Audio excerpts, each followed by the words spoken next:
Ang COVID-19 virus ay airborne. Ibig sabihin, sumasama ito sa ating hininga. Lumulutang, tumatagal, naiipon, at kumakalat ito sa mga kulob na lugar. Sa ganitong lugar, kung mayroon taong may COVID, ang hininga niya ay maaaring malanghap ng iba. Para maiwasan ito, kailangan pa rin ang apat dapat. Subalit kung nasa kulob na lugar, maaaring hindi na sapat ang 2 metrong physical distancing. Ang naipon na virus pwede nang tumagos sa mask at face shield. At kahit di umabot ng 15 minuto ang pakikipag-usap, maaari pa ring makahawa. Hindi sapat na umasa sa tatlong ito. Sa apat dapat, pinakamahalaga ang air quality. Sanayin natin na umiwas sa kulob na lugar, pati na rin kung saan maraming tao. Kung hindi maiwasan ang kulob na lugar, siguraduhin na maganda ang ventilasyon dito. Buksan ang mga bintana at pintuan upang lagusan ang daloy ng hangin. At kung maaari, magbukas ng electric fan at iharap palabas para manatiling sariwa at malinis ang ating hinihinga. Sa pagpapabuti ng air quality ng isang lugar, mas magiging epektibo ang physical distancing, pagsuot ng PPE at mabilisang pakikipag-ugnayan sa tao. Tandaan, sa apat dapat, pinakamahalaga ang air quality. Ito'y isang munting paalala mula sa inyong nagmamahal na mga healthcare workers. Ang COVID-19 virus ay airborne o kumakalat sa hangin. Hindi lang ito nasa talsik ng laway o sipon na mabilis bumagsak. Kasama din ito sa hininga na tulad ng usok, lumulutang sa hangin, naiipon pagtagal at lumalayo. Ano bang ibig sabihin nito sa mga paraan ng pag-iwas? E di pareho din ng pag-iwas sa usok. Sa bahay, pag naipon ang usok, magbukas ng bintana o pintuan at pagalawin ang hangin palabas. Sa loob naman ng sasakyan, buksan din ang mga bintana para dumaloy ang hangin. Sa trabaho, ganun din. Laging buksan ang mga bintana at pintuan at pagalawin ang hangin palabas. Higit sa lahat, kung may gagawin tayo at kaya naman, piliin ang hindi kulob na lugar. Kung tulong-tulong tayo sa pag-iwas, kaya nating talunin ang COVID-19. Isang munting paalala mula sa inyong healthcare workers.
Good afternoon and welcome to the 47th episode of the PRA Virtual Learning Series. I'm Raf Layosa, founder and CEO of RetailGate Technologies and Chief Technology Officer of the United Neon Media Group, and I will be your moderator this afternoon. Now, RetailGate is a smart retailing enabler equipping retailers with custom artificial intelligence and agile innovation solutions to help you amplify your impact, as we are one with the United Neon Media Group in making lives meaningful by pioneering possibilities. Now, the COVID-19 pandemic has created several new challenges, most especially for businesses looking to reopen their retail stores, malls, restaurants, and offices at this new alert level. While businesses may feel a sense of urgency to get their operations back to normal, it is important that we are updated with the latest best practices and preventive measures to ensure the safety and security of our employees, customers, and business operations. Now, today, health experts will orient us on the best approaches in staying safe and secure this holiday season. Not just that, they will also share data resources to set up a support system for reopening your business and staying open and safe for the rest of 2021 and beyond. But before we dive into our conversation with our guests, let me first call on none other than PRA Vice Chairman, Ace Hardware Philippines Board Advisor, and World Retail Congress Ambassador for Asia Pacific, Mr. Lorenzo Formoso, to officially welcome everyone to the program. Good afternoon, Sir Enchong. Hi, good afternoon, Rob. Good afternoon, sir. I'd like to welcome everyone to another episode of PRA's Virtual Learning Series webinar. I'd like to thank you for logging in and joining us today. And I really hope that you'll be able to benefit from this webinar today. We in the PRA are so pleased to present to you today's informative and very relevant VLS episode that will help you reopen your stores and retail businesses, especially right now that we are opening up and re-stimulating our economy towards recovery. With today's episode, we want to help our members and their employees protect themselves and instill the correct safety guidelines that businesses can understand based on the guidance and advice from the medical experts. We deem that this webinar will help retailers to learn from the right experts about proper safety protocols that will protect both customers and employees as we reopen our stores and businesses this holiday season. Today, we are fortunate to have renowned medical experts, Dr. Antonio Dans and Dr. Leonila Dans, who will enlighten us on how we retailers can manage our stores during this time of recovery. They will guide us on what preventive measures we can take to avoid transmission of the virus and how we can protect our employees and customers. So without further ado, let's get right on it. Once again, thank you very much for joining us this afternoon. I hope everyone will benefit from this webinar, and please keep safe and healthy, and advance happy holidays. Thank you. Thank you for that, Sir Enchong. And yes, this is the great season, the much awaited Christmas season for retail, and business is definitely booming. And we're seeing a lot of people going back to the shopping centers, to our malls, and going back to our retail stores. But all the more, we have to be responsible to make sure that our stores are safe, our people are safe, and of course, our customers are safe as they shop in our stores. Thank you so much, Sir Enchong. All right. So we would also like to thank Retail Gate Technologies as our program partner for the 47th PRA Virtual Learning Series. Now, if you have friends or colleagues who need to hear this episode today, you may still invite them to register and catch up with our conversation this afternoon, as this episode is live via Zoom and also on the Philippine Retailers Association Facebook page. Now, without further ado, let me introduce to you our renowned experts this afternoon. Our first speaker is a full Professor 12 at the University of the Philippines, Manila Department of Pediatrics and Clinical Epidemiology. She has published over 80 papers and co-authored over 25 books and publications. She is a convener of Healthcare Professionals Alliance Against COVID-19, or HPAC. Let's all welcome Dr. Leonila F. Dans. Hi, Dr. Leonila. Dr. Enday. But I can't. Can you see me? Yes, we can see you now. Yeah, okay. Thank you. Welcome, Dr. Enday or Dr. Leonila. Thank you so much for joining us. Okay na. All right. And the second speaker is a Professor 12 at the University of the Philippines, College of Medicine, Department of Medicine, and an academician of the National Academy of Science and Technology, a director of Asia Pacific Center for Evidence-Based Medicine, and associate editor for Journal of Clinical Epidemiology, New York, USA. He is the main author of Painless EBM, second edition, and has published over 120 papers and co-authored over 40 books and publications. He is a convener of Healthcare Professionals Alliance Against COVID-19, or HPAC. Ladies and gentlemen, let's welcome Dr. Antonio Danz. Hi, Dr. Tony. Hi, Raf. Good afternoon, everyone. Good And afternoon. it's a pleasure for us to speak to PRA this afternoon. Thank you for inviting us. Yes, and thank you so much for joining us, Doc Tony and Doc Inday. And we are really privileged and honored to have you guys here joining us this afternoon because, of course, we have the best of the best experts, especially considering Professor 12 being the highest rank in the academy. So thank you so much for gracing us with your presence this afternoon. So to our audience, we encourage everyone to make the most out of this webinar, and please send in your questions and your inquiries through the chat, through the question and answer box here on Zoom, right? So we encourage you to send them in for the benefit of fully understanding the facts about COVID-19. For now, let's listen to Dr. Inday's presentation. Take it away, Doc. Okay, one moment. Sharing my screen now. Everything okay? Kita na yung screen, right? Yes, Doc, we can see it clearly. Okay, so good afternoon. Again, thank you very much for inviting us. Medyo excited kami sa lecture na ito kasi we hope we're able to help the retailers group kasi syempre kami rin customers kami, no? So we're very excited about this. So let me start by, although nakasulat renowned lecturers and experts, I just still wouldn't know kung talagang kilala kami, but I'd like to introduce why we're here. We are conveners of the Health Professionals Alliance Against COVID-19. No? Minsan ang tawag ko dito pambansang meron kasi we try to help in the COVID response, and we're made up of 160 organizations, including nurses, nutritionists, and everything else. It's every healthcare workers in the front line. We're also project leads of the Philippine COVID-19 Living Clinical Practice Guidelines. So what we do here is we summarize the evidence, then we have a group of panel of experts who decides and make the recommendations, and we give these recommendations to the Department of Health as well as other policymakers. And then we're also evidence-based medicine practitioners and teachers. So we've been teaching about evidence-based medicine for the past 30 years. So kaya nandito yung interest namin, no, providing the scientific evidence.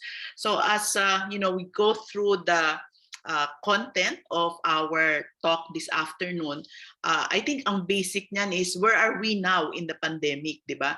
So this is the Philippine pandemic curve, and you can see almost 3 spikes na tayo, no, 3 surges. And if you will note dito sa in the last few days, talagang babaksak na tayo. That's why everything is being opened up and hopefully safely. I just like, go back in time and realize that, yung around July, end of July last year, 2020, when the cases were only around 2,000, no? 2,000 cases yung average.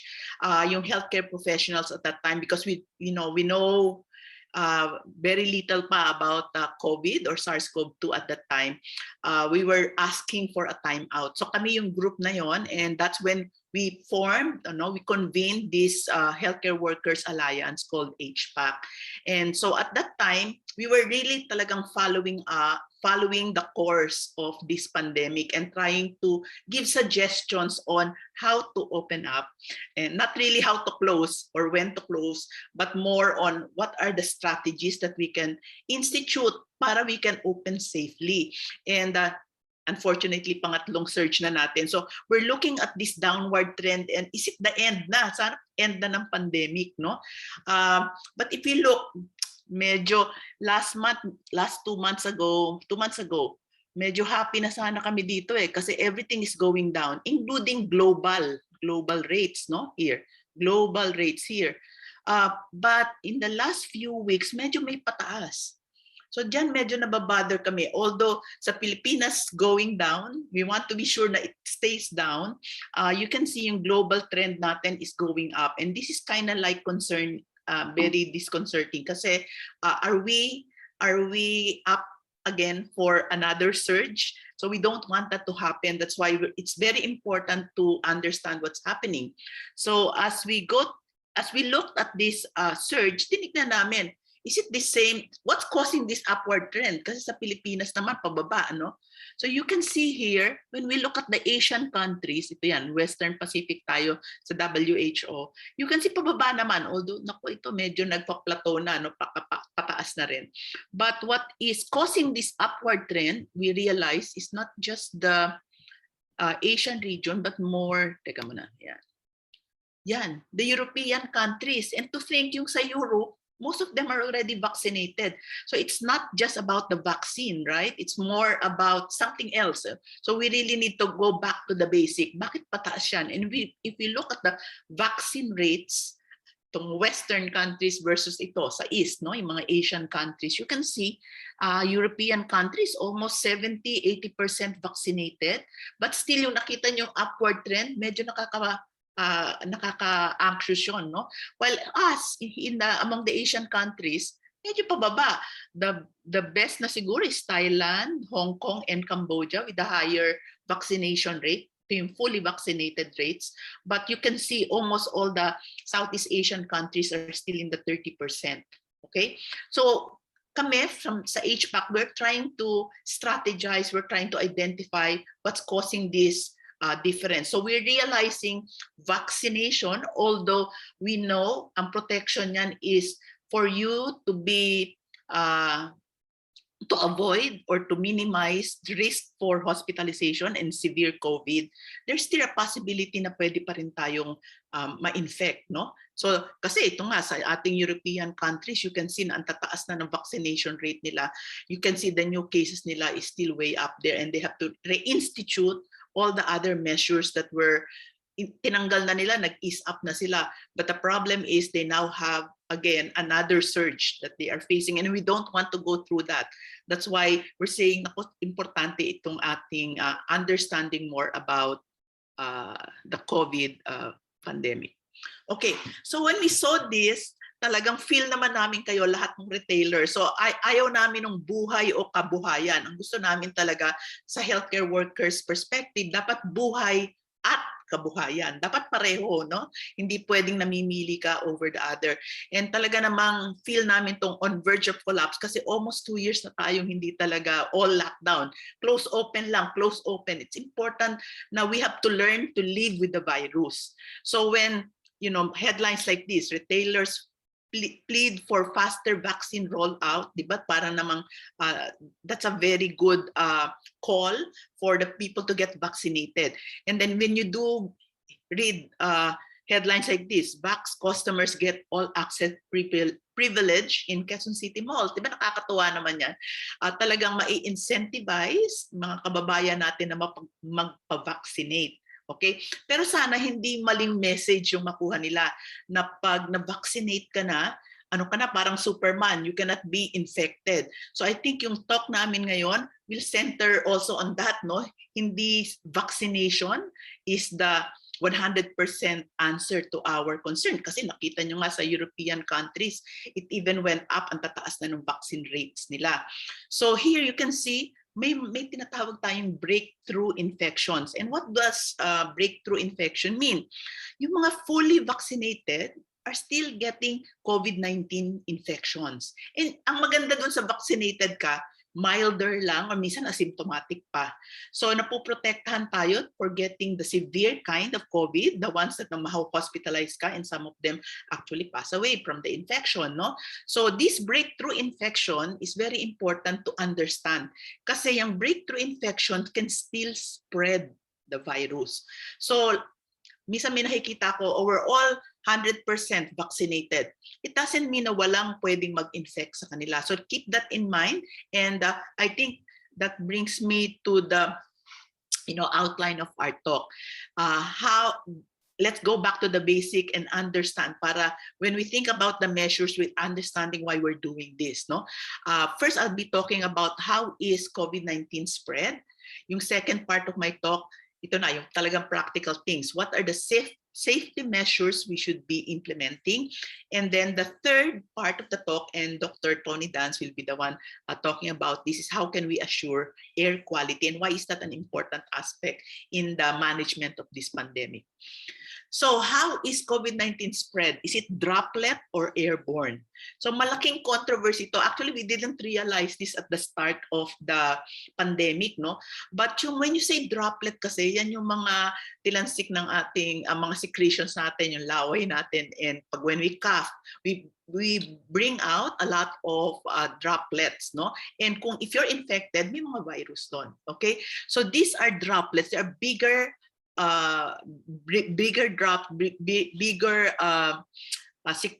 parts, no, drops that can actually, you can get infected kung may infection yung harap mo, no? But these are heavier drops, and therefore it just drops to the ground or to some of the objects around us. And when that happens, when somebody touch the object, pwedeng niyang ilagay sa mukha niya or sa eyes niya, pwede siyang mahawa. Okay, so yung main thrust when we started nung 2020 around March or April, people were saying SARS-CoV-2 COVID is transmitted through droplet, no? Through droplets from an infected person. What about yung airborne? Kaya pala tinatanong pa ito, is it droplet or airborne? Airborne are actually smaller particles and they stay longer. Pwedeng it can reach farther, and smaller ang particles nila, and therefore sometimes you cannot completely be protected just by mask alone. So droplet versus airborne, that was a big discussion before. And let me show you some of the evidence, diba? May evidence-based medicine, so we like to look at the scientific evidence. So may tatlo kong storya sa inyo. This one came from choir rehearsal in the US, and it was called a super spreader event.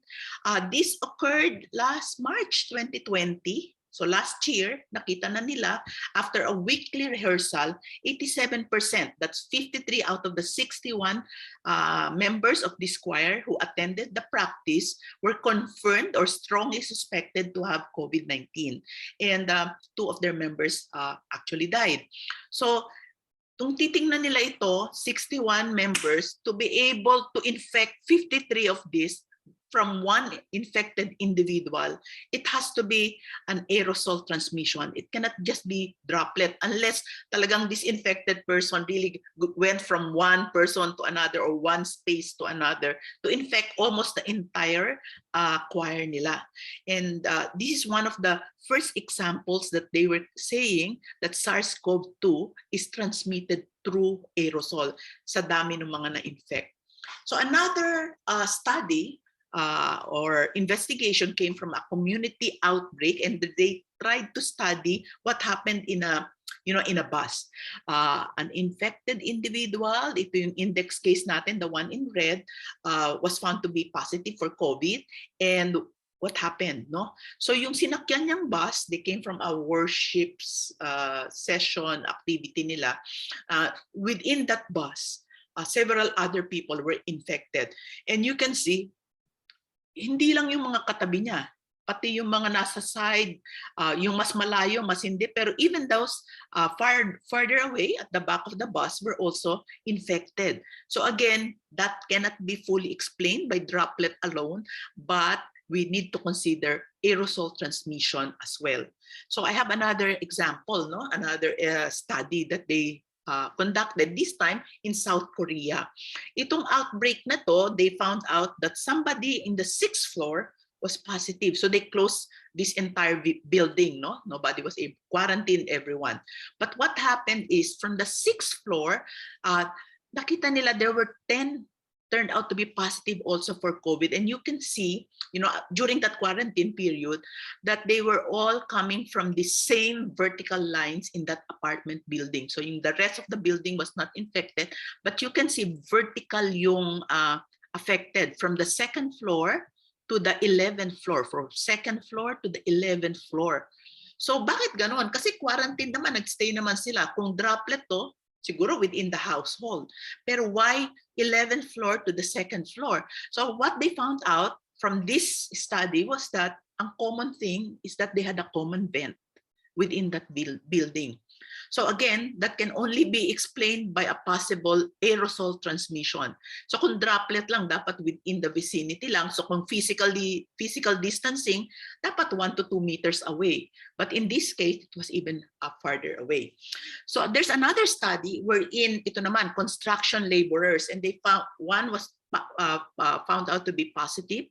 But these laborers, when they were trying to identify who were infected within the contact of this laborer, they found out that sa open environment workplace ng laborer, out of the 200 na co-workers niya, only 1% got infected.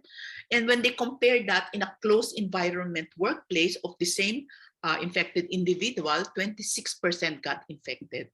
So what they tried to conclude from this study, you're 18 times more likely to get infected if you are exposed in a closed environment or an enclosed space compared to that if you were in an open space. So this one points to the fact na importante yung mga alfresco natin, yung open areas natin.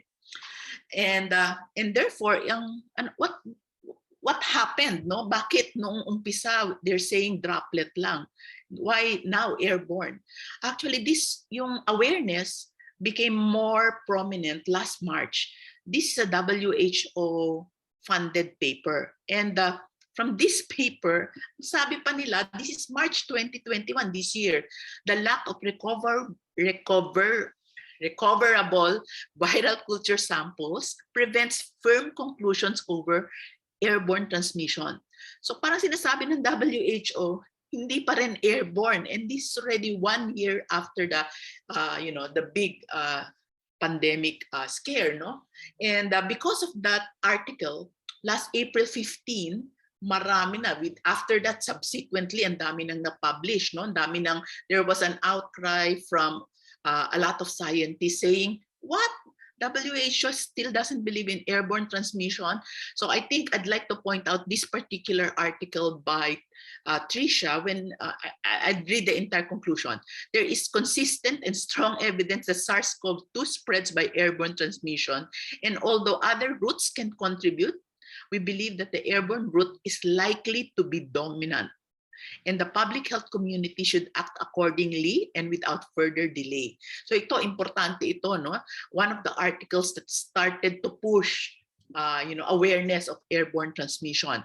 And, 2 weeks after that, April 30, 2021, you can see that WHO, wala man lang tong fanfare, walang announcement. They said that the virus can spread in poorly ventilated or crowded indoor settings where people tend to spend longer periods of time. And this is because aerosols remain suspended in the air or travel further than 1 meter, which is long range. So if you look at this statement, nasa WHO website to, you can see na they have already admitted, and this is already 1 year up through na tayo ng pandemic, no, that meron na talagang airborne transmission, and yung 1 meter physical distancing natin may not be enough. So, ano yung mga major modes of transmission for respiratory viruses and now for SARS-CoV-2? It's not just droplet nor yung direct contact, yung nalalagyan ng droplets, but also aerosol transmission. And therefore, what are the safety measures we should be implementing because of this big realization and announcement after 1 year after? Itong apat dapat, this was our campaign 1 year ago na. Ganun na, we are already campaigning for this kind of safety measures. Yung apat dapat, yung A, air circulation and ventilation. P is physical distancing. A is always wear face mask, at that time face shield pa. And then yung T, interaction less than 30 minutes or even like 15 minutes, no? Itong apat dapat na to, and I think it can still be modified, pero yan pa rin yung dapat nating iniisip. Not only when you're in the stores, in the restaurants, but also within your family, dapat alam natin how to use this apat dapat campaign, no? For safety measures. So pag apat dapat yung magawa mo, okay ka, safe ka. Pero kung tatlo, Kasi syempre kakain tayo sa restaurant, tatanggalin mo yung mask, yung second A hindi mo magawa. Tatlo baka pwede pang sapat. Pero kung dalawa lang ang magagawa mo or isa lang, kumari, palagay mo, nakamask ka lang, pero siksikan, poorly ventilated, ang tagal mo pang nagstay, naku, hindi na yan papasa. So keep this in mind wherever you go. Doesn't matter whether you're in a restaurant, in a store, in a mall, make sure na you have all these features. So talagang dapat additive yung ating preventive measures to feel safe. So I think this is an important preventive measures for us to remember. And we know that kumari, in a place like this, if you're thinking about aerosol transmission, pag enclosed siya, lalo na kung may kumakanta, may nagsasalita, may nagtatawanan, you create a lot of aerosols. And if you're in enclosed place for a long time, the aerosol stays there. Okay? So keep that in mind, no? Hindi yan parang pag wala ng tao, you'll think, oh, sige, safe na. But you have to check on this and we'll give you some tips later. So how long does it stay? This study actually showed that yung COVID kasi is around 0.3 or 300 nanometer. So it's somewhere between 0.5 to around 1, no? So it's somewhere here. So around hours that it can stay in a still air. So importante yung ma-ventilate mo, ma-move mo yung air so that you can actually clean the air. And Tony, I think will talk more about that. So in that context, yung physical distancing natin ng 1 or 2 meters might not be enough. Could be a little farther away, depending on the number of people who stayed in the room. What about mask? Medyo nahihirapan tayo which mask to take. One thing to remember is that pag ito, kinukompare nila, this is the N95 respirator or mask, surgical mask, and cloth mask. You can see pag pag N95, almost 5% lang yung nakakalusot dyan. No? Pag surgical mask, slightly more. They say around 15%. No? 85% reduction. Pero kung cloth mask, a little more, depending on what type of mask you have. Importante rin dito the way you wear this mask. Dapat lapat na lapat, walang nakakalabas. No? So we'd like to show you this, slide. And I think yung what the right mask against airborne transmission. So syempre favorite namin si Heidelin, no? One of our idols ngayon. Dapat yung cloth mask mo at least 3 layers. You know, the thicker it is, kailang mas mahirap huminga. So mas fit, mas maganda. You can see kung magdo-double mask tayo, ang importante kung meron kang surgical mask, and you will note sa surgical mask marami sa side, hindi yan fit masyado, you put a cloth mask on top kasi yung cloth mask kumakapit sa mukha. Mas less ang chance na magkakaroon ng escape or makapapasok yung aerosol. So that's for double masking. The cloth mask should be on top of the surgical mask. And then, syempre, you can use yung N95. But sometimes we reserve the N95 for the healthcare workers. Pwede na rin yung KN95. Just make sure na it's well fitted. Okay, what about time of interaction? So hindi na pwedeng 30 minutes, 15 minutes. It has to be shorter and make sure you have all those apat dapat to feel safe about it, no? So ito na yung bago naming I think you saw this in the video, no? Yung apat dapat, mas importante dito is the first A, which is air quality. So yung physical distancing, yung kahit nakamask ka, and then kahit na shorter ang interaction, kung poor ang ventilation, it still might not be safe. So make sure na kung nakaapat dapat kayo, yung ventilation is number 1 and is the big factor. And lastly, kasali pa rin yung pagbabakuna. Ibig sabihin, the vaccine, it doesn't mean a 100% protection, but it can protect you from getting hospitalized and getting the severe kind of COVID. So, to summarize, how to learn how to live with the virus. Number 1, yung transmission natin, how is it spread? Droplet plus aerosol. So hindi lang droplet na ngayon ang iisipin natin, pati na rin yung aerosol. Observe apat dapat kung kaya, and then maybe start monitoring air quality. And so I've talked about yung how COVID is spread and then safety measures, and I think I will now transfer the floor to Dr. Tony Dance to talk about how can we assure air quality. So I'll end here. Thank you.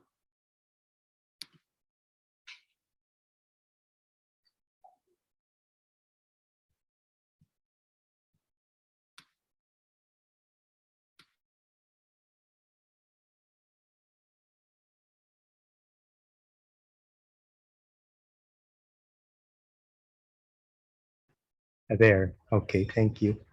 Can you hear me now? Yes, Doc, we can hear you clearly. Thanks, Raf. And you can see my slide. So good afternoon, everyone. So Inday just talked about how COVID is spread and apat dapat as a safety measure with air quality being number one. No? I'd like to start by showing you a brief video on airborne transmission from the movie Outbreak. No? Kasi tingin namin, ito dapat ang reaction to finding out that COVID is airborne. And it should have been our reaction as early as March last year.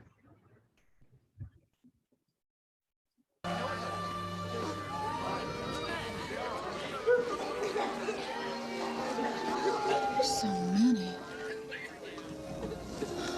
So many so fast. Apparently they all got it at a movie theater. Dr. Daniels? Yeah. There's something I think you should see. This way. The patient was admitted a week ago after a car accident. He's had no contact with anyone in isolation.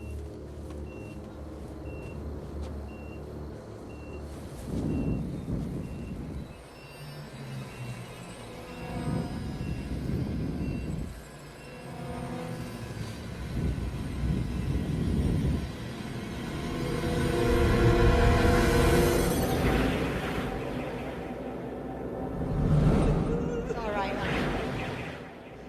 We bleed out on the floor.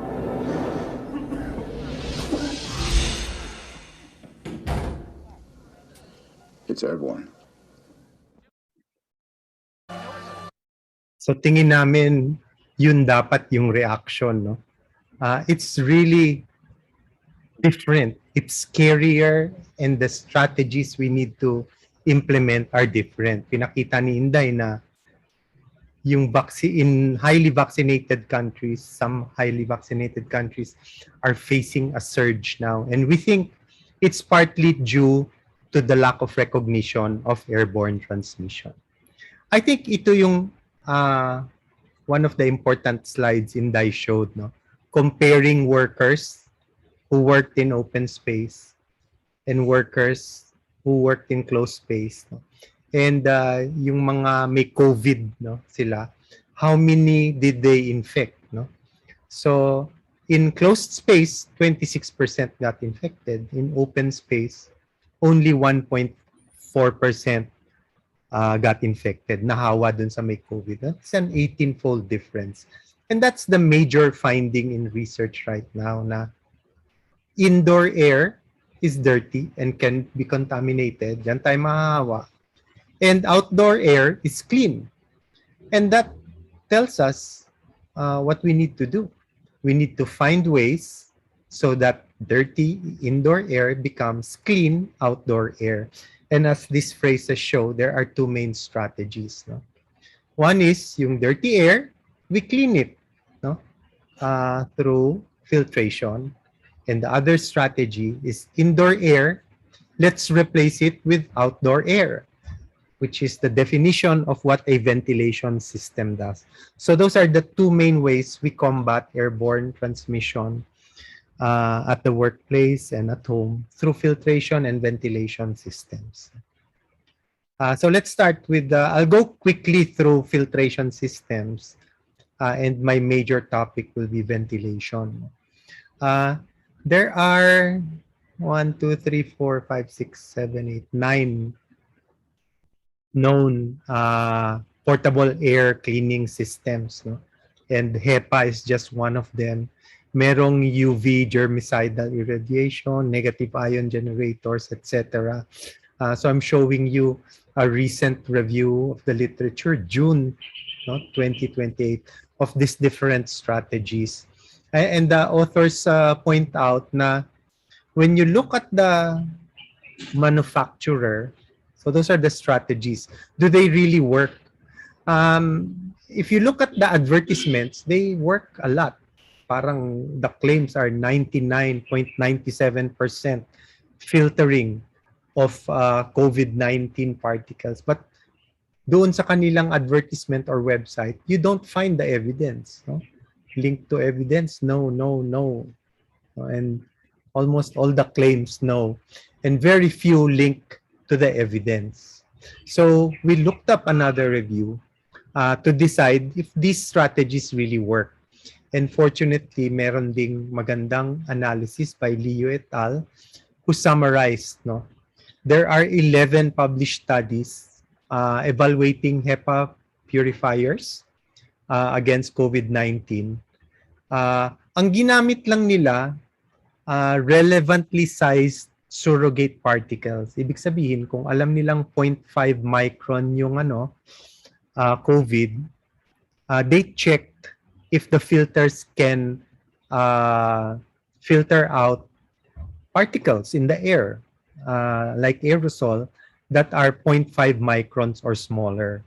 So 10 of these 11 studies evaluated aerosols similar in size to SARS-CoV-2. And in all these 10 studies, portable HEPA purifiers were the most effective. No? They significantly reduced airborne SARS-CoV-2 surrogate particles. So ano yan meron silang parang device which emits these particles, and they're checking how well the HEPA filters filter them out. If you want to look at this reference, they tabulate all the different studies. I won't go through them. But the typical finding is that HEPA filter-based portable cleaners effectively decrease the concentration of those particles. Okay. Now, the big question is not what's the strategy or how it works. The big question is, has that been shown to prevent infection? So, I only found in a review of literature as of yesterday, there's only one study evaluating if HEPA filtration can actually prevent airborne transmission. And in this study, unfortunately, in respect to pneumonia incidence, there was no impact of HEPA filtration, presence or absence, in preventing pneumonia. Well, so we don't know. This is a small study, and there are many ongoing studies evaluating the effectiveness of HEPA filters. We know how they should work. They filter out small particles, but to date, they still haven't been shown to actually prevent infection. No? It seems reasonable to think that they should. And in fact, CDC and the WHO recommend the use of HEPA filters kung pangit ang ventilation. So, from filtration systems, yes, not very convincing, pero probably they should work. We're just waiting for final evidence. But let's look at ventilation now. No? How to convert indoor air into good quality outdoor air. Now, there are many strategies. One is to measure the flow of air where you are, no? In liters per second yan. Ang recommendation ng World Health Organization that for every person in a room, you should have 10 liters per second per person. So kung dalawa kayo, dapat 20 liters per second. And malakas yan, no? 30. Pag tatlo kayo, 30 liters per second. It's difficult to measure. You have to measure the speed of the wind, how big are the windows and the doors that the air goes through. So it's very complex. The second is measuring air changes per hour. So given a room na kunwari 4 by 5 meters and 2 meters high, how many times does the air change in that room per hour? So again, you need to measure air and how often it's changed, and that's very difficult.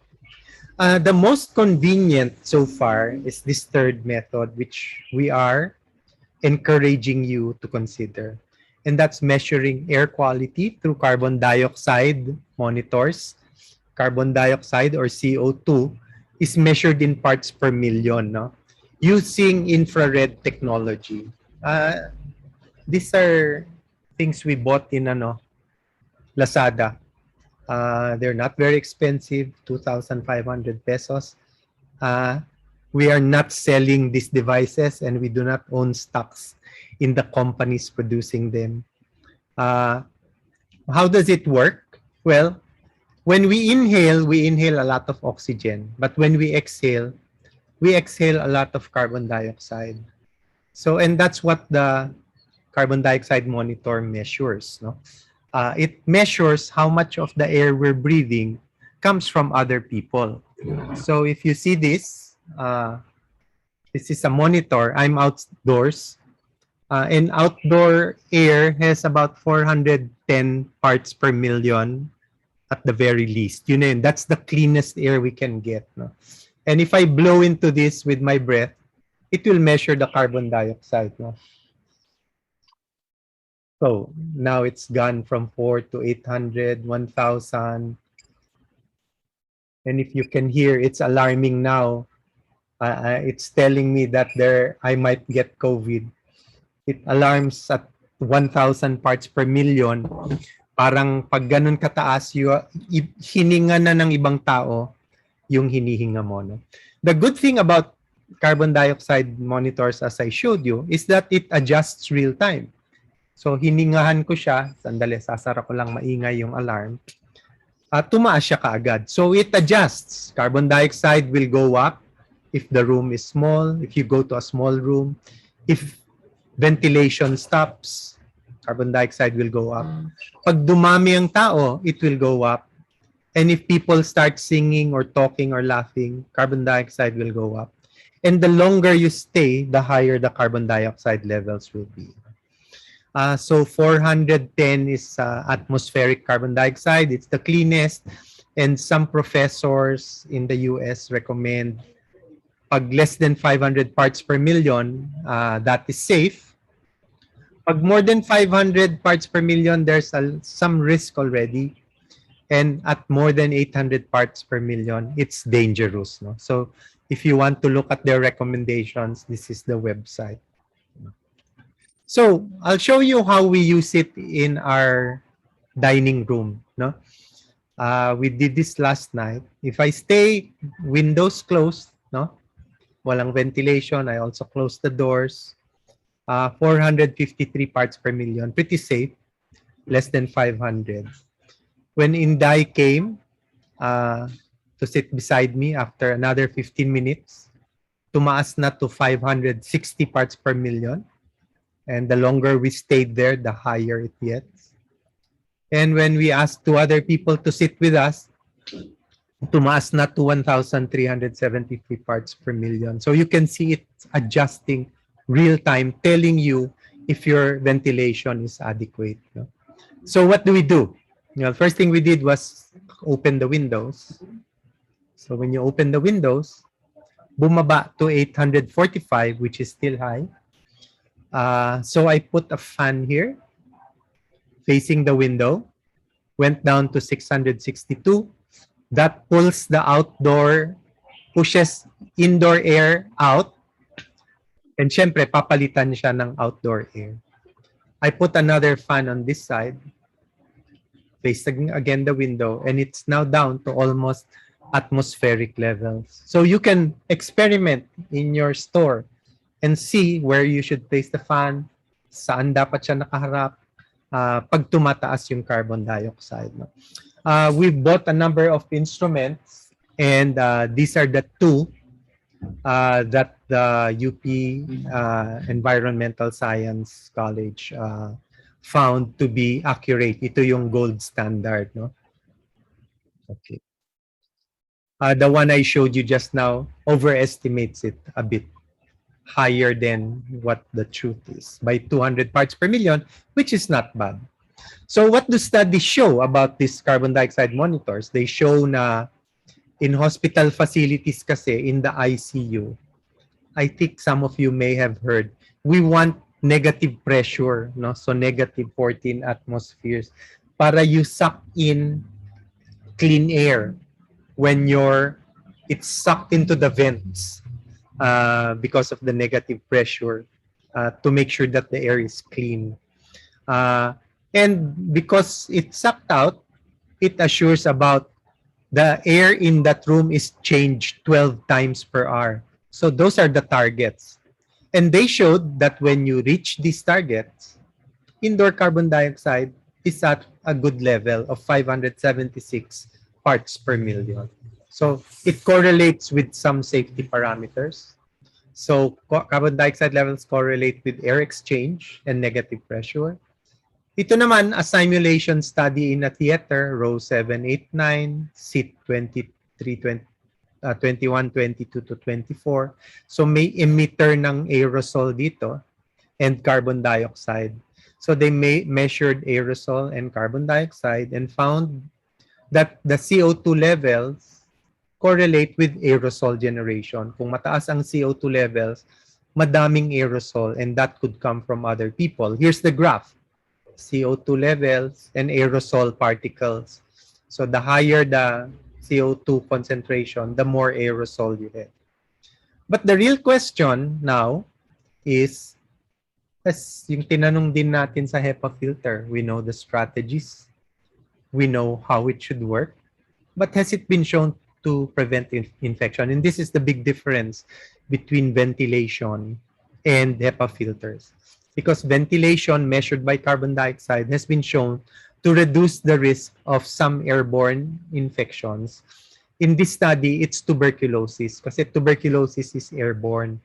Ito yung infection rate in university buildings where CO2 mas more than 1,000 parts per million, no? Ang taas. And ito yung infection rate in rooms where there was good ventilation and CO2 was less than 1,000 parts per million. They used a cutoff of 1,000 here, but we think the cutoff for COVID should be less because COVID is more transmissible than tuberculosis. So overall, here, good ventilation was associated with a 97% decrease in the incidence of airborne tuberculosis. So it has been shown. So we could technically use these monitors and put them somewhere in our crowded trains, in our malls to warn people, and even in communities. Kahit nga sa vaccination centers, it's inadvertent crowding. We think if they had carbon dioxide monitors sana, they would find out that they shouldn't be there, no? That they should be doing this outdoors instead, and imbis na pila, ask people to go around the park para hindi tumataas ang CO2 levels. Here's how one university, one school in Italy uses it. Pag tumaas more than 700, plan A in a classroom, open the door. Pag mataas pa rin after 5 minutes, open the window. Pag mataas pa rin, reduce the number of students or prematurely end class, no? Kesa naman magkahawaan. And if still it's high, less students na, then you need structural changes. Maybe a better HVAC systems, bigger HVAC system, bigger windows, maybe even HEPA filters, which the CDC recommends, and FDA. Kung mataas ang inyong CO2 parts per million, that's when you really need you might need the HEPA filters. I'm going to end with some disadvantages. Alam na natin ang advantage ng CO2 monitoring, real-time checking, hinipan ko lang, nag-adjust na kaagad. Also self-adjusting for other factors like room size, number of people, what they're doing, how long they've been there, etc. And it's convenient. You just carry it around. You don't need any math. The disadvantage is it's expensive for the average household. Indoor cooking raises it slightly from 4 to 500. Outdoor pollution also increases it slightly. And if you have a lot of pets, it can go up slightly, but these are not big problems. The big controversy is whether it causes a false sense of security na akala ng mga tao, if their CO2 is less, baka they'll be careless. But I think wearing masks is a false sense of security. Because if your carbon dioxide is high, the virus can penetrate the mask. It can traverse distances of up to 10 meters or even more kasi it remains afloat and suspended. And like Inday said, it can stay for more than a day suspended in the air. So if you uh, don't measure your carbon dioxide, this can cause a false sense of security. So in summary, I've talked about filtration and ventilation and strategies. Because of filtration, the strategies are, 9, including HEPA filters and ultraviolet. It works by filtering out small particles, but it hasn't been proven to prevent infection. Ventilation can be measured using airflow, air exchange, or carbon dioxide. It works because it's a marker for how much of the air we breathe comes from other people. And its main advantage is it has been shown to prevent airborne infection, in particular tuberculosis. So I'll end with this, where do we go from here? Ang tingin namin parang ang ginagawa lang natin close or open.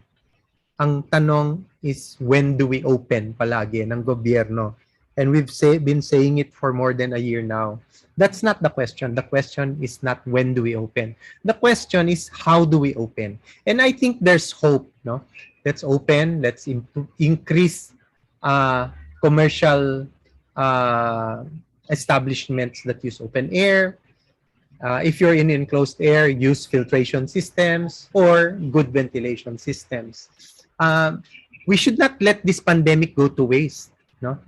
Sabi nila, disaster shaped the world. The fire that razed Chicago, half of Chicago to the ground in 1835 was a disaster. But it led to steel structures, steel buildings, and the birth of skyscrapers. The blizzard that paralyzed New York for weeks in 1888, leading to death and disease and hunger, led to the modern subway station. So everything's improving because of disasters. And the cholera epidemic in the UK in 1832 led to the evolution of the modern sewage systems. And we need something like this right now. We have so many airborne diseases. Matapos man itong pandemic na ito, we fear that the next pandemic is just around the corner because we have not solved how we do things. Ano lang tayo, either close or open, no? And we think we can do this, kaya natin to. Active transport, para hindi crowded ang public vehicles, open air, al fresco dining, and shops with open doors and windows. And a lot of open space, no? Convert streets to open space, convert existing infrastructure to open space. It's not for us. These are attainable dreams. If we just think a little further, tama na yung when to open up, palagi na lang ganun eh. How do we open up safely for ourselves, for our businesses, for your customers? Because unless we open up safely, then we will keep closing down after a while. The real solution, something we can work on to all of this, to make all of this happen, is happening this May. Let's vote wisely because we need leaders with foresight. We need leaders with a political will to make these things happen. So thank you for your attention. Thank you for that, Doc Tony. And of course, Dr. Inday, thank you so much for all those insights that you've shared with us this afternoon.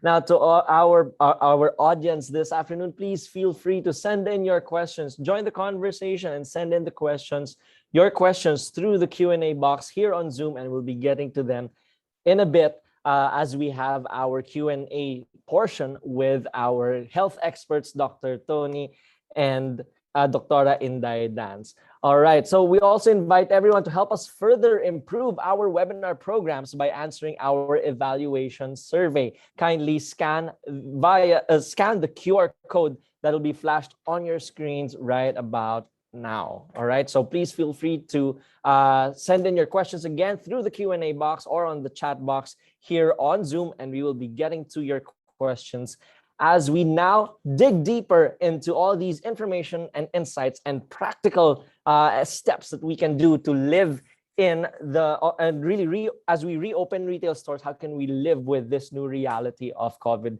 and really protect ourselves, protect our people, and protect our customers? So again, let me invite back on screen Dr. Inday, and of course we have Dr. Tony also here with us, and let's get to our questions. Hi again, Dr. Tony and Dr. Inday. Hello, hi, we're here. There we go. All right, so thank you so much. I mean, that's really very insightful, all those things that you mentioned, a bit how now we have a better understanding, and very clearly now. It's very simple, and I love how it's framed that way. We have a very clear framework now, yung apat dapat, ano, it's really air circulation, physical distancing, and always use face mask, and also time to have that interaction of less than 30 minutes. No, so that's really very clear to us. And I love how you mentioned also, Dr. Inday, na parang if not all four can be done, at least three, pero if two or one lang, and then that's not enough talaga. So we have to find the right balance, and of course still be practical naman, ano. But when we on that very point, no, we actually have a question here. So what are your thoughts regarding the decision of the government to discontinue the use of face shields in areas under alert level 1, 2, and 3? So kasi I remember the second A there in apat dapat is face mask and face shield, no? So what are your thoughts now that the face shield is no longer required, Dr. Inday? Yung original namin na campaign, talaga nakasama yung face shield and face mask, no? Kasi sa pagkontra natin sa COVID kasi, the more protective measures you have, the safer you are. Siyempre, the safest is wag kang mag-interact mag-isa ka, but we can't do that, no? So the more physical barrier, mas magandang protection yon. So recently, di ba, parang naging optional siya in areas na sa tingin mo, konti lang yung makakaharap mo na may COVID. Diba? Pero kung in areas na mataas yung alert level, ibig sabihin very high yung transmission rate, malaki ang chance na may kaharap ka na may COVID. Just like in the hospital, where doctors are protected by face mask, N95, and then naka-face shield sila, minsan yung parang astronaut pa sila, mas maganda na nakalagay kang ganon. So parang yung sa evidence naman, hindi naman talaga siya dapat mandatory. Hindi ka naman dapat ikukulong kung hindi ka nag-face shield. So, hindi naman scientific recommendation. Ang scientific recommendation is added protection can decrease the risk better. Parang ganun lang. So parang we agree naman with the recent changes in their policies. Yeah. So if I may add, hindi lang hindi lang airborne ang COVID. It's also, andyan pa din yung droplet. Oh, yes. So, yeah. So, when you're in close contact, I suppose, which is the transmission distance of droplets, that's when it will help. Remember, healthcare workers will not go near a patient with COVID without a face shield. That's right. Ang kaibahan lang, sila alam nilang may COVID yung katabi nila. Tayo, when we're out in the public, we don't know, right? So, if it protects people who know they're beside patients with COVID, it can also protect us when we don't know yung mga katabi natin. So, our advice is in enclosed space, when you are near other people within 2 meters, that it's useful. Studies show a 72% ba? 78% reduction in the risk of transmission when you wear these for other airborne and droplet diseases. Yes. So just to follow up on that, no, especially when we think of high traffic areas or being exposed to a lot of people, this is definitely common when we think of our shopping stores, shopping centers, malls, and our retail stores, right? And especially our frontliners in the stores. Of course, the key job is not just to sell, but actually to have that interaction with customers, right? Yes. And it's really building that customer experience inside the stores, right? So would you advise, is it enough for our frontliners in retail stores to just wear a mask, or should they also be wearing face shields? And what's the proper face shield? We've seen also different types of face shields, right? Meron yung yung plastic, the very generic one, and there are those very heavy ones that are rather thick and made of glass even, or thicker types of plastic. What are your thoughts on that, Doc? Doc Tony? Yeah. Sa akin, for frontliners, kasi hindi sila katulad ng customer. I'll see one, rep salesperson in the day and maybe I'm done. Pero sila, they will see people and have close contact continuously. So, throughout the day. So, especially if they're in enclosed space, I would advise them to wear it if they can. No? And the specs of a proper face shield is that it should go above your eyes and below your chin and reach the side of your face. I don't think the material is as important. Siguro yung customers, since sandali lang naman sila, in and out, maybe they don't have to. Pero kami, we still wear it when we're in enclosed space because that's the droplet. That's the droplet distance. When we're in droplet distance, we wear it. Yes. I'll add to that, especially kung hindi mo kasi ma-expect, di ba, kung uubo siya. Maganda yung kanyang well-fitted mask, hindi nila taas o nakababa. Diba? Well-fitted mask, protected sana tayo. Tapos kung may ventilation, di ba, ang sabi namin less than 500 or less than 700, you're not likely to inhale the aerosol. Pero kung biglang nag-hatching siya, yun yung protection mo, di ba? So, just to be safer, mas maganda kung magsusuot ka.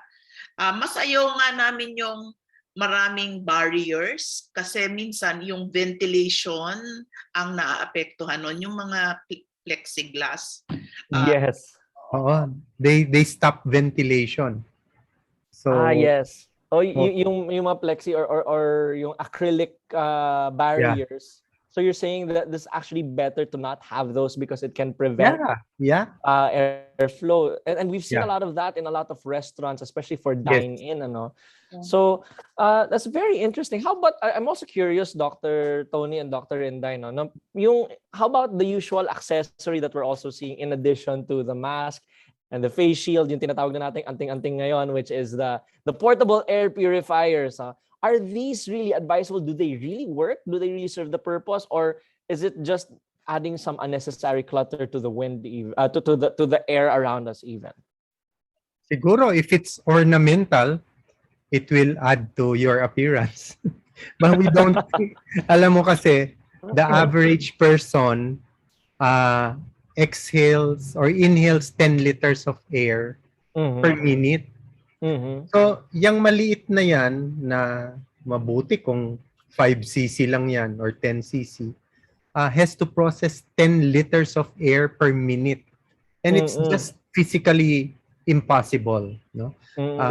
So, we don't think, we don't recommend use of these small necklace air purifiers. Unless siguro nandito na sa ilong nila, nakagano. Oh yes, yeah. I mean, or it's somehow connected in a way na parang may breathing tube directly to it.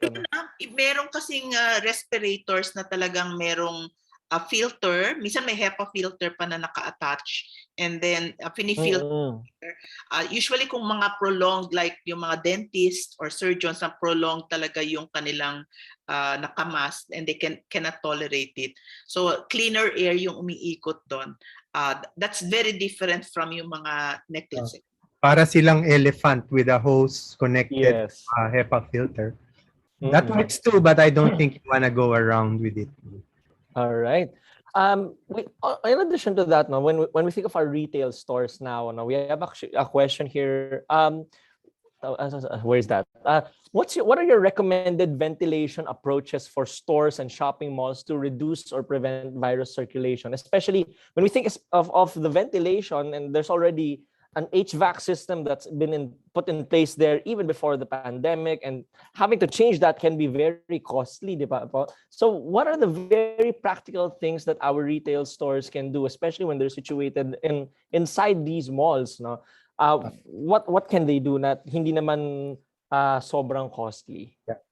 So Raf, we don't recommend mga fixed strategies like 50% occupancy or something like. Those are static kasi. Ang Yeah. suggestion namin, the building and the room in the building should have a carbon dioxide monitor. So you can tell if the ventilation is sufficient. Kasi kung yung mall ventilation is sufficient, then you really don't need to do anything. Sa loob ng iyong store, less than 500 parts per million. Halimbawa, we went to SNR the other day. The carbon dioxide level was 450 parts per million, almost atmospheric air. It was so clean. And then we looked around on how they did it. Ang laki-laki nung vents nila eh. And you can actually hear the hum of the vents and you can feel the air moving upwards. So, tingnan muna. And then whatever you do, don't rely on a fixed parameter like if I'm 50% occupancy and I'm 2 meters away from everyone and I stay less than 15 minutes, I'll be okay. No. Measure carbon dioxide. If it's high, you need to do something more. May isa pa tayong experience. So we were expecting, we were in a restaurant. So we were expecting na, in that enclosed kitchen nila where there are like 5 people actually working and cooking. So we're expecting taas siguro ng carbon dioxide dyan kasi halos walang bintana. But it May turned cooking, no? May cooking. 400 plus lang, nagluluto pa. And the reason is, inside that kitchen, ang ganda ng vent, sobrang ganda because they don't want the restaurant to smell, right? So yung ventilation system ng kitchen is very good. So that's a proof na if you have a good ventilation system, you're able to maintain. May isa pa kaming experience. Kasi ang dami nating nakatambay lang sila doon within the store.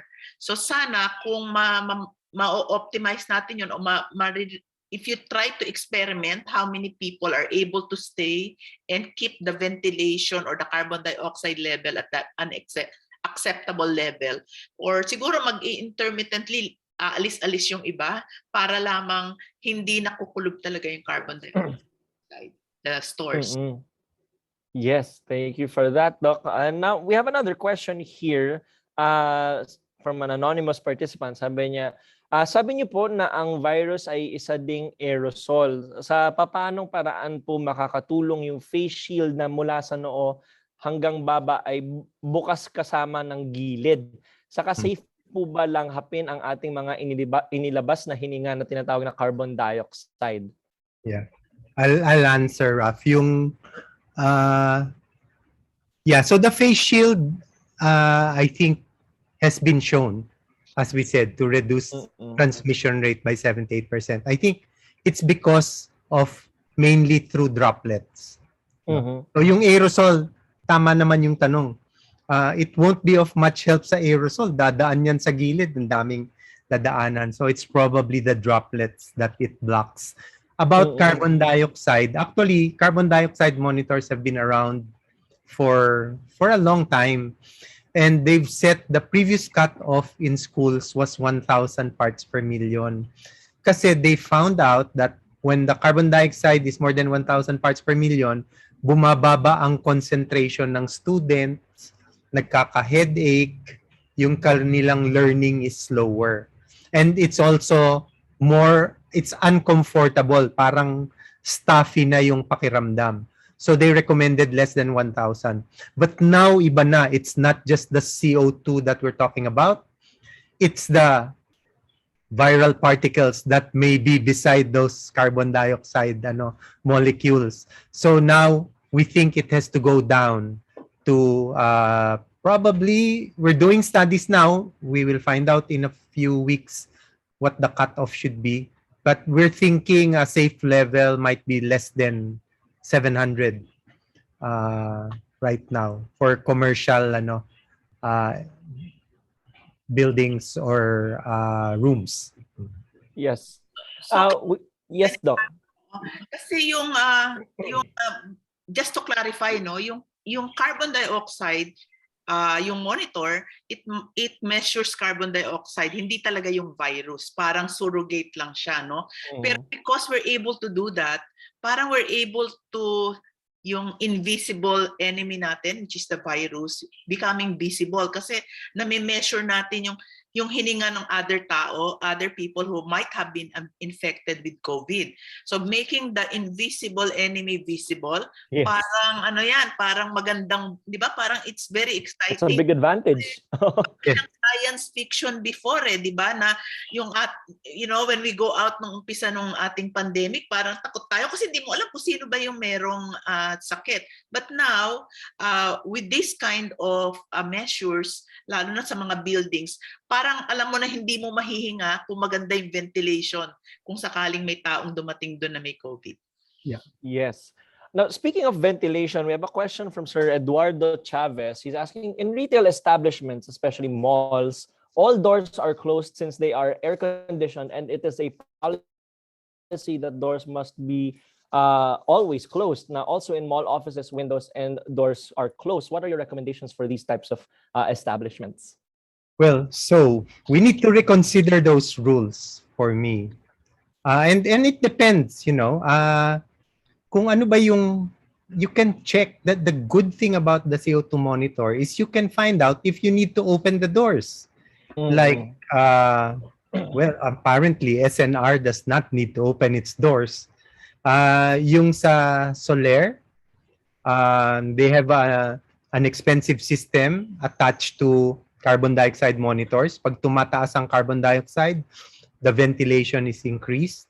Sabi nga nila, the disadvantage is when you're inside, amoy dagat na raw kuminsan kung tumataas yung ventilation. So you need to find out, I think. In one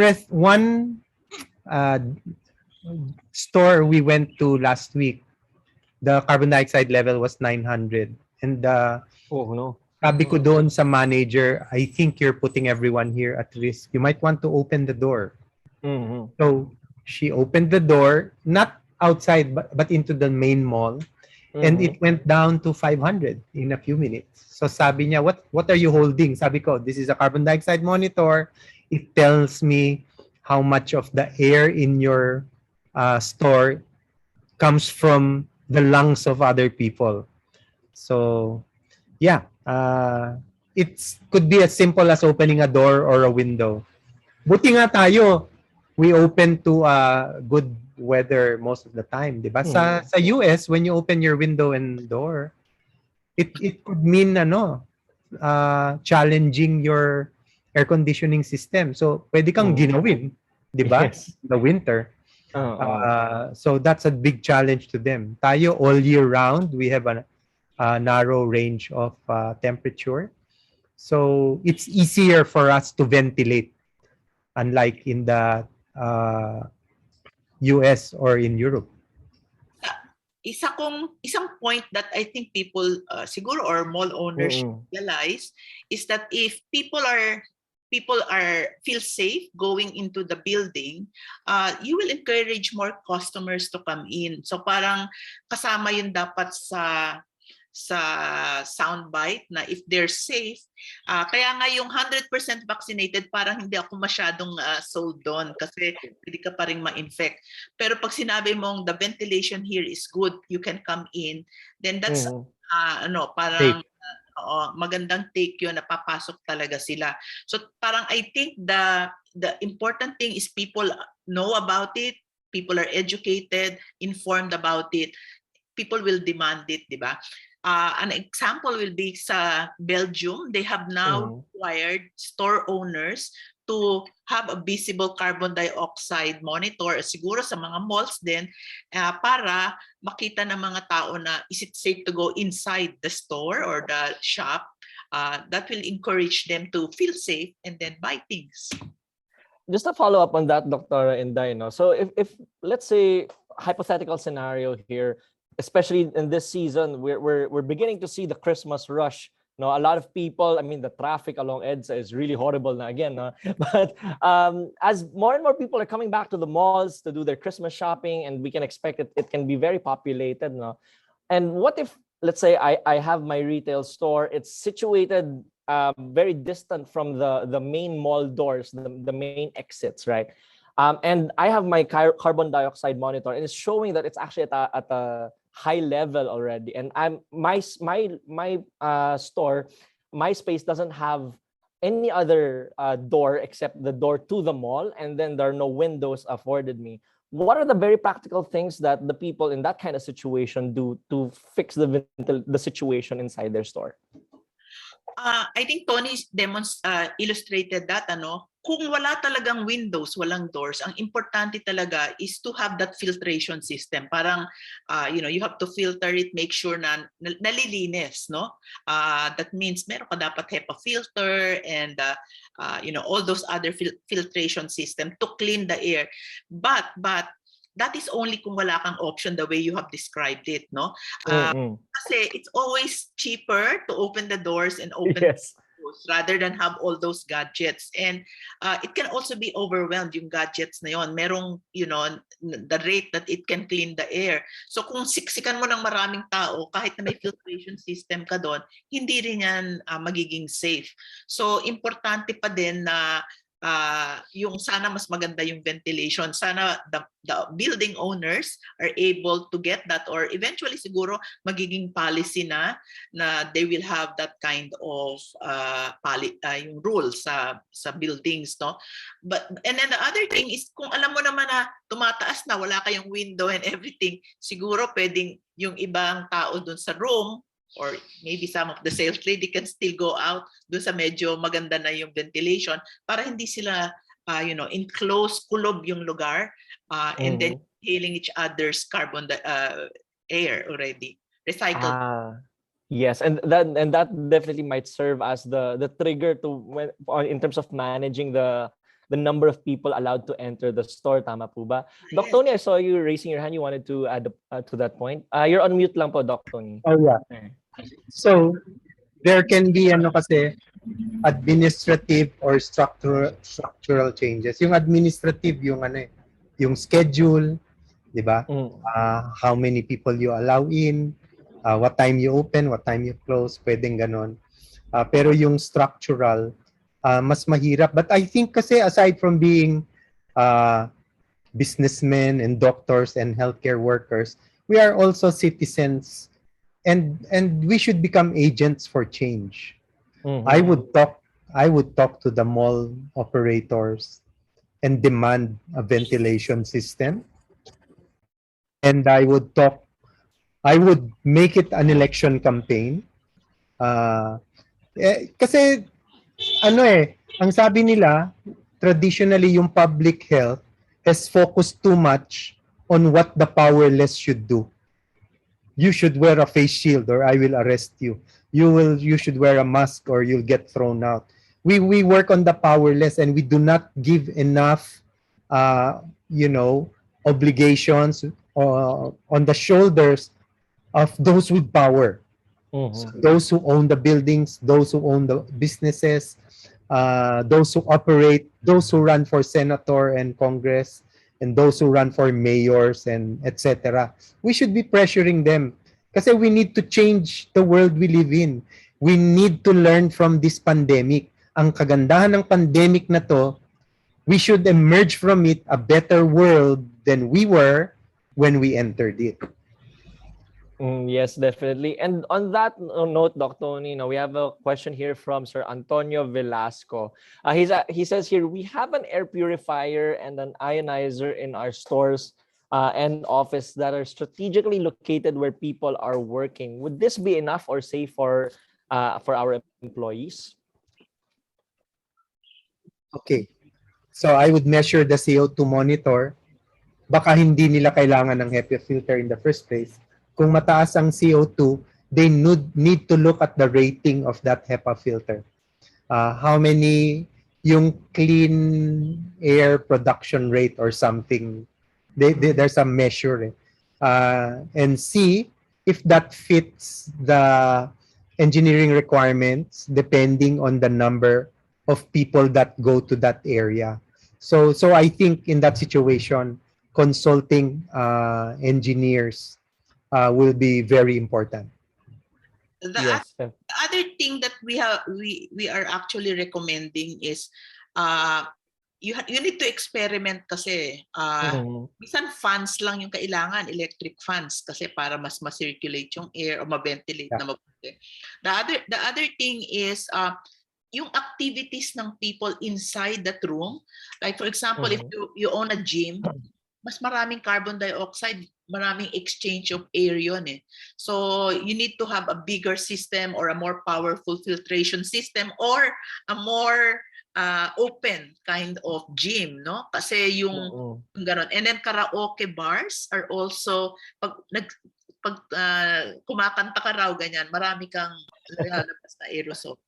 So lalo na siguro kung My Way yung kinakanta mo, no? So kailangan mas maganda yung ventilation, mas maganda yung filtration system kung kailangan. Yes.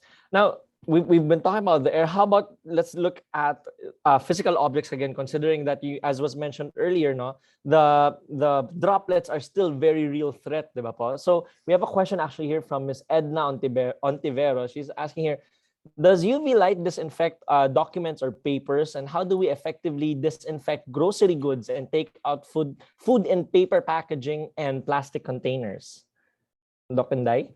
Ako. So, yung UV, nakaka-surface disinfectant siya. So, only kung na-reach nung rays, nung light, yung object, madidisinfect siya.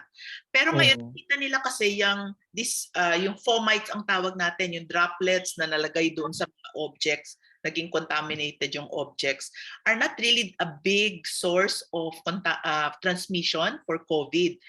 What we would suggest is that if you just leave it for 24 hours, mamamatay na yung virus doon. So you really don't need to have all this extra, UV rays mo, ganon.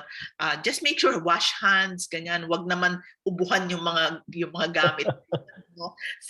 Pero kung it just came from outside, if you're able to leave it lang for 24 hours, that should be enough to actually make it already parang clean. And then careful ng UV light kasi pwede ka magkaroon ng eye damage, and repeated exposure to UV light can also cause, sabi nila, may association with cancer. So just be careful with those gadgets. Just a follow up on that, Dr. Inday, especially in retail stores. I mean, the beauty of going to a brick and mortar store is that we get to have that touch and feel experiences. So we can't avoid that scenario where customers would pick up a piece of merchandise and put it back, diba? And that could go across all the customers that come in, not necessarily what they pick up, they will actually buy. Babalik at babalik yan. What then could be the best practice? Should each piece of merchandise that's been picked up and returned to the shelf be sanitized again? What can we do about that, Doc? Ang suggestion ko naman doon, if you have like available, kasi pag hindi ka makawash ng hands, yung mga hand sanitizer, okay? So make sure na kung sino man yung papasok sa store mo, maghugas na ng kamay para kung may hahawakan sila, hindi na sila mag-contaminate ng objects. Okay, that's one. The second one is, siyempre kung may umubo-ubo doon, di ba ka napunta naman doon sa object na yun, hindi niya hinawakan, inubuhan niya. So, kung sino man yung naghawak, you can just request them, pwede ba mag-wash muna paglabas nila para hindi naman nila malagay sa face nila yung nahawakan nila. Okay? And maybe at the end of the day, if you want to do the disinfection, pwede rin naman. You can use the UV as long as dapat tatama yung light dun sa objects na yon. But in essence, kung naiwanan naman siya ng overnight, it shouldn't be a much of a problem. Kasi dati nung parang bawat grocery natin, hinuhugasan natin, di ba? Yes. Hindi na ganun ka, ang fomite transmission, yun ang tawag natin doon. That's also coming from droplets, no? Pero be careful, kasama pa rin sa apat dapat, kailangan mag-ingat pa rin tayo. And then wash hands after. Yes, definitely. So we have a question here from Sir Vin Santiago. He says, should we be worried about allowing kids inside the mall as a parent and as a business owner? What are your thoughts, Doc Tony? I'll give that question to Inday. She's a pediatrician. Yes, nga si Dr. Inday. She's been asked this question dozens countless of times. I'm sure. Yes, Dr. Inday. Rather than a pediatrician as a mother, kung papipiliin ako ng lalagay ko sa mall versus an open space like a park or a place na may outdoor, I would rather put the child there rather than sa inside the mall. Kasi usually naman, yung mas nagmo-mall yung adults, di ba? Kaya lang alam ko na they bring the kids kasi the kids ask for so many things, no? Pero getting them exposed unnecessarily might not be, good for their health. So yun lang, kasi wala pang vaccines tayo sa younger children. So that's my concern. Kung mahawahan sila, they can also infect other individuals. So I have a little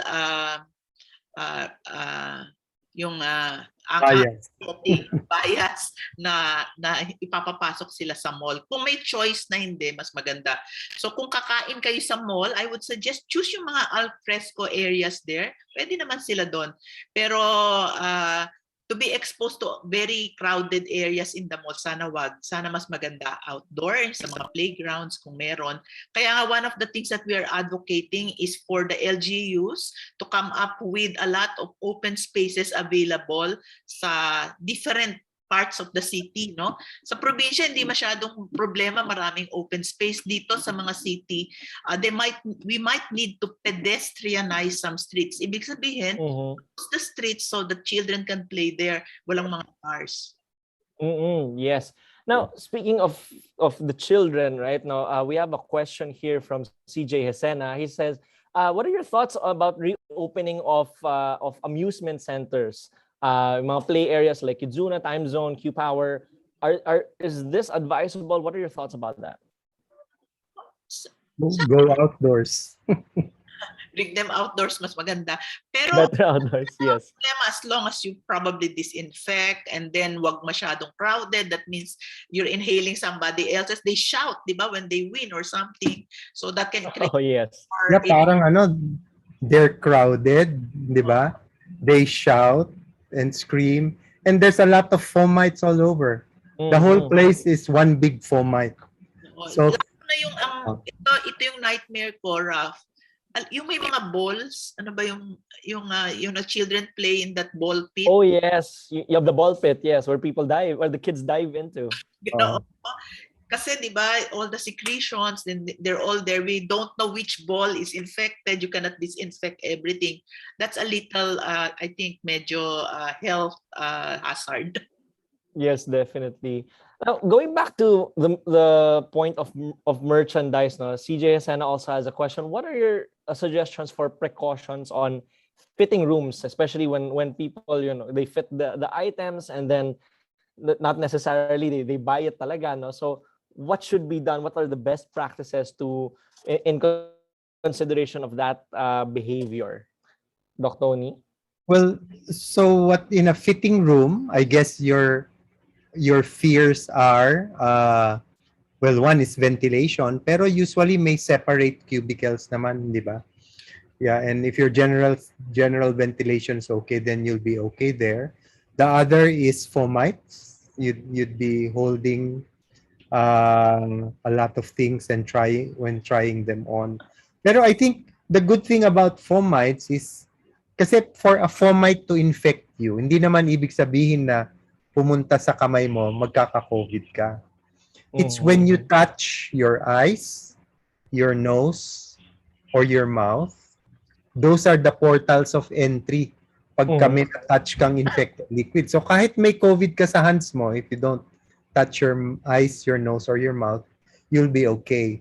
Or if you do, you should wash your hands. So sa akin, between fomites, droplets, and airborne, yung fomites ang easy to prevent. Kasi wash your hands before you touch your eyes, nose, and mouth, and you should be okay. All right. So isang advantage nga yun yung face shield na re-remind tayo na to touch kasi kung meron kang parang barrier. May isa lang akong advice din sa mga dressing rooms. Kasi minsan it's enclosed, wala talagang vent, no? Kung ganon, I like also in the yung restrooms. I would let the air out muna. So open the door, let the, parang clean the air. Put exhaust fan, no? air, go in muna clean air para yung naiwan na air doon kung sakali na infected, you're able to clean that. So that when you enter, medyo mas clean na yung air. Yes. Maybe put a vent, di ba? Oh, maganda. Maganda. Even better. Yeah. Yes. Talaga maganda. Marami talagang creative solutions, Raf. So, I'm sure people here are more creative than us and can think of many ways to improve ventilation. Yes, definitely. We have a question here from Sir Bobby Claudio of Toby Sports. He's asking, he says here, one of our concerns inside the stores is the tendency of our employees to gather and exchange chismes and even eat together during lunch or during break. Maybe you can chime in as authorities on COVID transmissions that this dangerous, sorry, hindi pala to question. I think this is just more of an anecdote here. So he's saying maybe we can chime in as authorities on COVID transmissions that this dangerous to employees themselves and eventually to the customers. They will listen more to you. What are your thoughts on that, Doc Inday? I see a smile right there. Oo, kasi we're from PGH, Philippine General Hospital. What we have experienced there is that yung mga assigned sa COVID wards are less likely to get infected. Mas nai-infect yung mga non-COVID ward na healthcare workers. And the reason is, parang they're more complacent, they eat together, and they stay in one place. No, they sleep together. So maraming areas where they can actually get it, and they're less careful. No, parang the same way in a store. Dapat siguro one of the policies is wag sana sabay-sabay kumain kasi nga that's when you remove the mask. And in a small tiny place, hindi na yan apat dapat. Dalawa lang yan. So pag dalawa lang, hindi ka pwede. Di ba sabi natin, hindi pwede. Tapos lalo na kung isa lang ang magagawa mo. Definitely pagkakain ka, tatanggalin mo na yung isa. And if it's like poor ventilation, you really will get infected from your co-worker. So yan ang kailangang talagang dapat policy. Hiwalay-hiwalay lang muna. Alam ko Pinoy tayo di ba? Kaligayahan natin yung kumain tayo na sabay-sabay. Yes. So, forward to that. But medyo delikado tong pandemic. We need to be careful and safe. Eat outdoors. If they're going to eat together, eat outdoors. Yeah. Yes, definitely. So we have one last question here from an anonymous participant. He says here, Doc Tony, what brand of carbon dioxide monitor would you recommend and where can we buy this? Alam mo, ang hirap sa Lazada, ang daming no brand eh. I'll just show you a picture of the two and then maybe you can take a snapshot. Can I share my slide, ano? Yes, definitely, Doc Tony. Kasi the basic rule is dapat infrared technology siya. So, kasi that's the one that so ito infrared technology yan. These are the two monitors. The one on the left is this one. See, I'm outdoors. It's 422. I can have a date here. I'll be okay. Pero ito yung dalawang umuubra po ng close to the gold standard. We thought this one was good initially, pero hindi eh. Tsaka ito, the long one that I showed. This one, it's a little, I mean, maganda naman kasi they overestimate. We'd rather they overestimate than underestimate. Yes. Yeah, so they're also cheaper. So ito, mga 2,500 ba to, Inday? Itong mga to. Oo. Yeah, around 2,500 bucks. So, wag yung gas detector. Ito yan, yung gas detector, wrong spelling yan. Wag yung bibili. Nasira ka agad yan, yung binili namin. Oh yeah, definitely. Now, just a follow-up question last na po talaga. Actually, this one is from CJ Hasena as well, especially considering your location right now, Doc Tony. He's asking about dining al fresco, no? So when the definition of al fresco there, is it really under the skies literally, or is it okay if along corridors? when we think of Yeah. ventilation. So, ang open air talaga, no ceiling, no wall, right? So when you have an umbrella and one wall, parang semi-enclosed ka na. But that's still better than, four walls and the roof. So enclosed or semi-enclosed will work. I think most people will prefer al fresco under an umbrella. Like I'm under an umbrella right now, Mm-mm. and Oh, my yeah. carbon dioxide's really low. It's very low.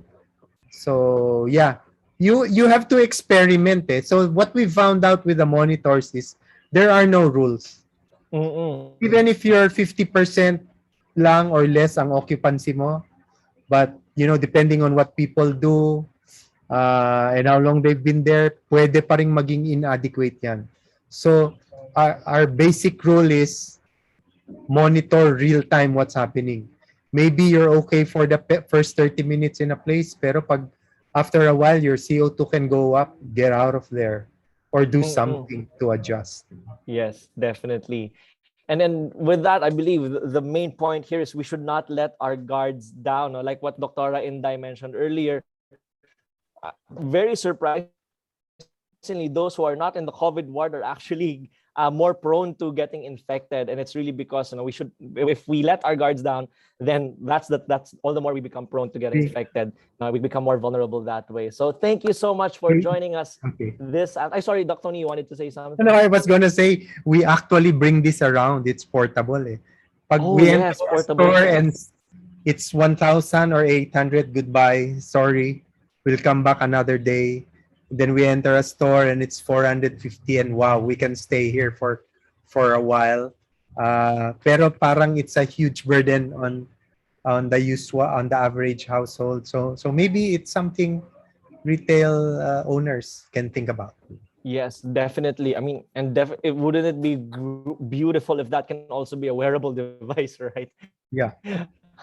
So, as we are closing, thank you so much again, Dr. Tony and Dr. Inday, for we've learned so much from this discussion. The insights are really great on how we can on very practical things that we can do to protect ourselves, our team, our people, and especially our customers, especially in this season of the Christmas rush, right? So, and we've learned so much, and I'm sure our audience did as well. How about some closing words from you, and how can we get in touch with you even for if our audience might have further questions or would like to engage with you more, learn more from you, Dr. Inday? Nagulat ako, akala ko na si Tony. Okay na. So ang ano ko lang, reminder ko, let's not be complacent. Pababa na talaga yung cases, but it doesn't mean na hindi na siya aakyat. Remember, pinakita ko na globally paakyat yung cases, and that's coming from Europe na well vaccinated na sila.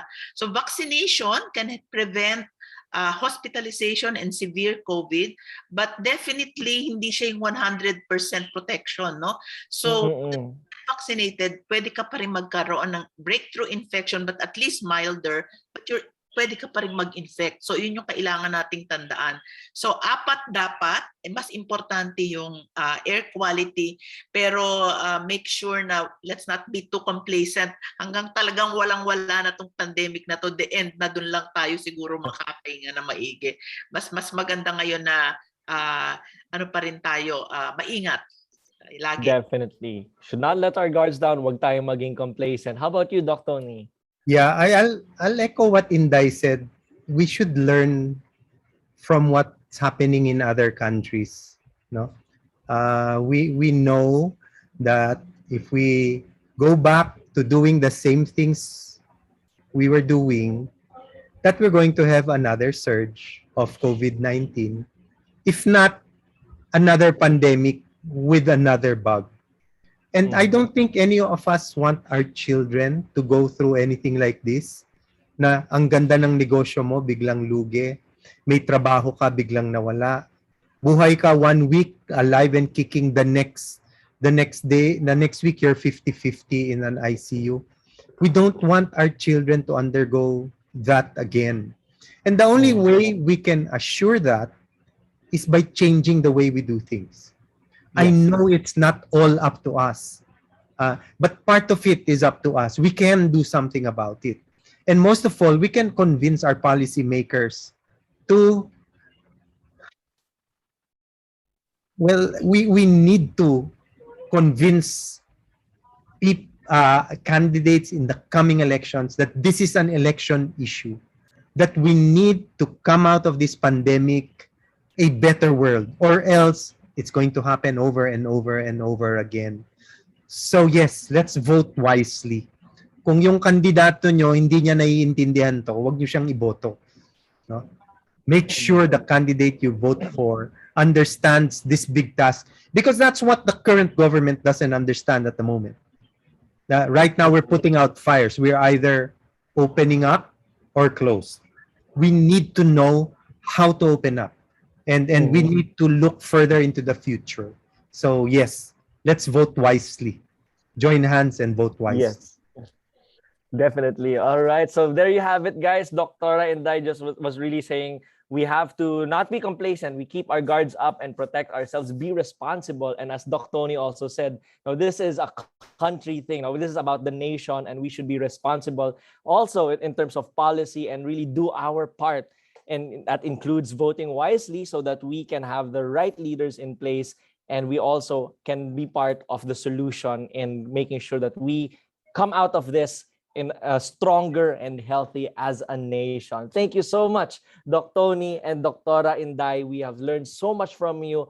And as a way to show our gratitude, let me present to you our certificates of appreciation, which read, the certificate of appreciation is presented to Dr. Inday and Dr. Tony for sharing your invaluable time and expertise as speaker to the 47th PRA Virtual Learning Series on Learn to Live with the Virus, how to reopen your retail stores and shopping malls safely and securely from the medical and scientific perspective, held on the 18th of November 2021 via Zoom. Again, this is presented to Dr. Leonila F. Dance and Dr. Antonio Dance. Thank you so much again. Thank Dr. you, Tony everyone. and Doctora Inday. Thank you, Raf. Thank you. Yeah, we enjoyed the session. Yes, Thank you, everyone. definitely.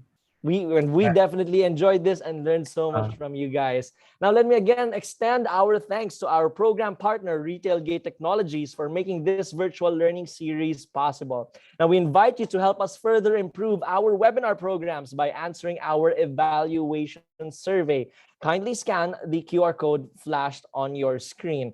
Now, before we say goodbye, let me invite everyone to register on this webinar being shown on your screen right about now. There you go. So for more registration details, like us on Facebook, follow us on LinkedIn and Twitter, and visit the PRA website. That's www.philretailers.com. So this concludes our webinar for this afternoon. Again, this is Raf Layosa, founder and CEO of Retail Gate Technologies, a proud member of the Philippine Retailers Association, and Chief Technology Officer of the United Neon Media Group. Thank you, everyone, for joining us, and see you again in the PRA's future events. Until we meet again, let's continue to build meaningful relationships. See you then.